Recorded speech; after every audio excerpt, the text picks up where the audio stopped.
इंदौर के विजयनगर क्षेत्र में C3 हॉस्पिटल में उस वक्त हंगामे का माहौल बन गया जब अस्पताल प्रबंधन पर शव को बंधक बनाने के आरोप लगे।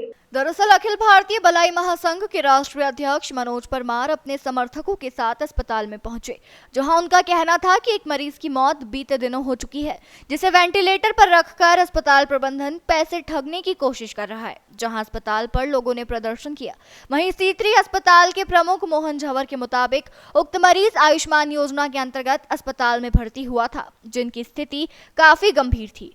वहीं मरीज की स्थिति को देखते हुए इसे वेंटिलेटर पर रखा गया, जिसका ब्रेन डेड हो चुका था, किंतु हार्ट बीट चल रही थी। वहीं अस्पताल प्रबंधन ने उन पर लगे आरोपों को खारिज करते हुए कहा कि मरीज के परिजनों की मांग पर नियमानुसार मरीज उन्हें सौंप दिया गया। हालांकि बलाई महासंघ के नेता मनोज परमार और मरीज के परिजनों ने अस्पताल पर कई तरह के गंभीर आरोप लगाते हुए यह भी कहा कि उनसे लिए गए पैसे भी अस्पताल प्रबंधन ने रिफंड किए हैं। वहीं अस्पताल के कुछ पदाधिकारी द्वारा उनसे अभद्रता भी की गई है। इस पूरे मामले के दौरान विजयनगर पुलिस भी मौके पर पहुंची और कार्रवाई की। हाँ, यहाँ से सूचना प्राप्त हुई थी कि एक पेशेंट यहाँ भर्ती है और पेशेंट की हालत में जो है बहुत ज़्यादा सुधार नहीं हुआ है। तो परिजनों का ऐसा आरोप है कि डॉक्टर्स ने उचित उपचार उसका नहीं किया और उसके बाद जो है परिजनों का ऐसा कहना है कि वो ब्रेन डेड हो गए हैं और वो बॉडी जो है अस्पताल सुपुर्द नहीं कर रहा है। हॉस्पिटल प्रबंधन से भी उस बारे में अभी चर्चा की है। हॉस्पिटल प्रबंधन का ऐसा कहना है कि वो टेक्निकली ब्रेन डेड है, लेकिन डॉक्टरी भाषा में या डॉक्टर्स के नज़रिए से उसको 100% जो है मृत नहीं कहा जा सकता। दोनों पक्षों से चर्चा के बाद दोनों को समझाइश दी है, हॉस्पिटल प्रबंधन को भी इस विषय में समझाइश दी है और मानवीयता के नाते जैसा उसके पेशेंट के परिजन चाहते हैं उस तरह की जो है प्रोसेस करवा कर और वो पेशेंट ले जाना चाहते हैं उनको, तो उनको हॉस्पिटल प्रबंधन ने सुपुर्द करने के लिए वो राजी हो गए हैं। कहीं ना कहीं पैसों की डिमांड को भी लेकर शव को रोका गया है। वो उस चीज़ के विषय में मैंने अभी परिजनों को 2 मिनट पहले कहा ही है कि वो एक एप्लीकेशन बना के हमें दें, तो उस विषय में हम पूरी जांच करवा लेंगे, इंक्वायरी कराएंगे। अगर हॉस्पिटल प्रबंधन उसमें दोषी होगा तो हम बिल्कुल कार्रवाई कराएंगे। उप निरीक्षक बलवीर सिंह, थाना विजयनगर, इंदौर।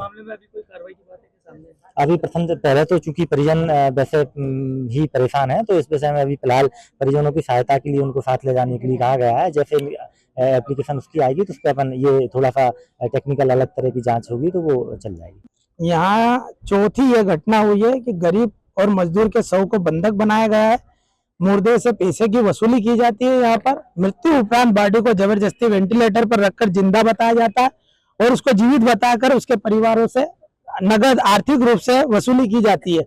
ऐसा ही वाकया यह आज हुआ है कि कल हमारे जगदीश जी भालेकर, जो कि मजदूर व्यक्ति है, मजदूरी करके अपना जीवन यापन करते हैं, 5 दिन पहले यहाँ पर एडमिट किया था उनको। कल परिवारजनों को यहाँ के डॉक्टरों ने कह दिया कि उनकी मृत्यु हो गई। अभी तक का पूरा पेमेंट जमा कर चुके थे, किंतु उनसे 65,000 रुपए की परिवार से मांग की गई। 65,000 दोगे तो बॉडी देंगे। अब ये लोग 65,000 रुपए की व्यवस्था नहीं कर पाए तो उन्होंने बोला कि भैया बॉडी नहीं देंगे। आप माननीय सुप्रीम कोर्ट के जो आदेश है उसका उल्लंघन किया इस हॉस्पिटल ने। माननीय सीएम साहब मोहन जी यादव ने जो आदेश दिए हैं कि किसी भी हॉस्पिटल में किसी भी मजदूर के शव को, गरीब के शव को या किसी के भी शव को पैसों के कारण नहीं रोका जाए। यह का यही हलफनामा जो है माननीय सुप्रीम कोर्ट का है कि हिंदुस्तान का कोई भी हॉस्पिटल पैसों के कारण किसी के शव को बंधक नहीं बना सकता है। इस हॉस्पिटल ने पिछले 48 घंटों से शव को, हमारे जगदीश जी भालेकर राव के शव को बंधक बना के रखा है और सवेरे कल से ये वसूली करने पर तुले हुए, वसूली कर भी ली थी इन्होंने।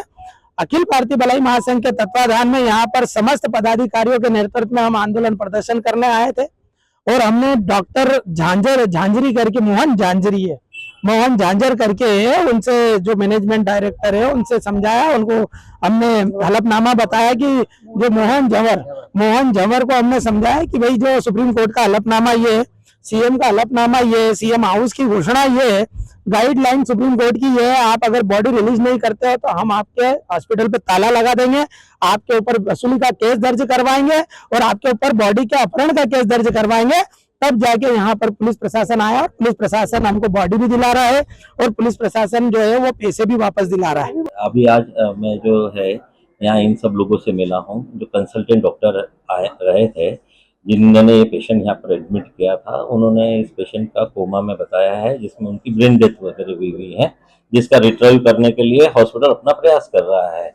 वेंटिलेटर पर पेशेंट है, आईसीयू में एडमिट है और उसके बाद में उसकी कोशिश कंप्लीट करके रहे, लेकिन परिवार जन भी बोलना चाहते हैं कि इसकी कंप्लीट करके हमें दे दीजिए। अगर ब्रेन डेथ हो गई है और वो कोमा में है तो हम हमारे घर ले जाना चाहते हैं। तो इसी अनुसार हमने उनको वापस से जो भी उनका पेमेंट भी था वो रिफंड करा है और साथ साथ में उनको उनकी बॉडी जो ले जाने के लिए उनको दे दी है। सर क्या बस। नाम है मरीज का, कब मरीज का नाम के लिए मुझे थोड़ी सी जानकारी करनी पड़ेगी, क्योंकि कब आए थे? मुझे तो अभी जब कुछ लोग आए यहाँ पर और उन्होंने अपनी सब चीज़ों में यहाँ पर अपनी भावनाएं रखी कि हम इस समाज के हैं, पेशेंट हमारा है, कंसल्टेंट ने ऐसा बोला है, हम इसको बगैर रुपए दिए ले जाना चाहते हैं, तो हमने उन सब चीज़ों को स्वीकार किया है। हमारे हिसाब से अभी उनकी डेथ फिजिकल नहीं हुई है, ब्रेन काम करना बंद किया हुआ है, उनके सांसें अभी भी चल रही है। एक्चुअल में वेंटिलेटर के ऊपर मूवमेंट चालू है। कब आए थे सर ये मरीज? ये मरीज मेरे ख्याल से 3 दिन पहले आए थे। आरोप लग रहे हैं कि आपने बंधक बना लिया एक तरह से। कहीं जब कोई आप बंधक भी नहीं बनाते लापरवाह हैं आप दे नहीं पा रहे। सर। हम रोज के रोज यहाँ पर कम से कम जितने एडमिशन होते हैं लगभग उतने ही डिस्चार्ज रेगुलर होते हैं। यहाँ पर आयुष्मान के अंतर्गत मेजर ट्रीटमेंट होता है। पेशेंट बहुत कई बार सीरियस आते हैं। कोशिश हॉस्पिटल अपनी पूरी करता है कि वो अपने जीवन जान लगा के जो भी हम कोशिश कर सकते हैं पेशेंट को बचाने की कोशिश करते हैं। साथ में उनको प्रॉपरली डिस्चार्ज हो जाए, वो सकुशल घर पहुँच जाए और उनको फॉलोअप भी करते हैं ताकि उनको कभी कभी कोई भी तकलीफ आराम हो तो ये C3 हॉस्पिटल रेगुलरली उनके लिए खड़ा है। हम लोग हमेशा मरीजों की ही प्राथमिकता रखी है और ये प्राइवेट सेक्टर के अंतर्गत मेजर यहाँ पर इलाज मरीजों के लिए निःशुल्क होते हैं जो कि आयुष्मान योजनाओं के अंतर्गत होते हैं और लगभग 8 टाइप की गंभीर सर्जरियाँ ये हॉस्पिटल यहाँ पर निःशुल्क करते आ रहा है। ऐसा भी अभी हॉस्पिटल में बता रहे हैं एक महिला डॉक्टर या नर्स ने भी वो काफी उनका गंदा बिहेवियर है, इस बारे में क्या कहेंगे? सर इसके लिए मैं एक बार का ये फैक्ट को देखे बगैर मैं यहाँ पर कुछ नहीं बता सकता हूँ। मेरे पास में यहाँ पर वीडियो कैमरा CCTV लगे हुए हैं।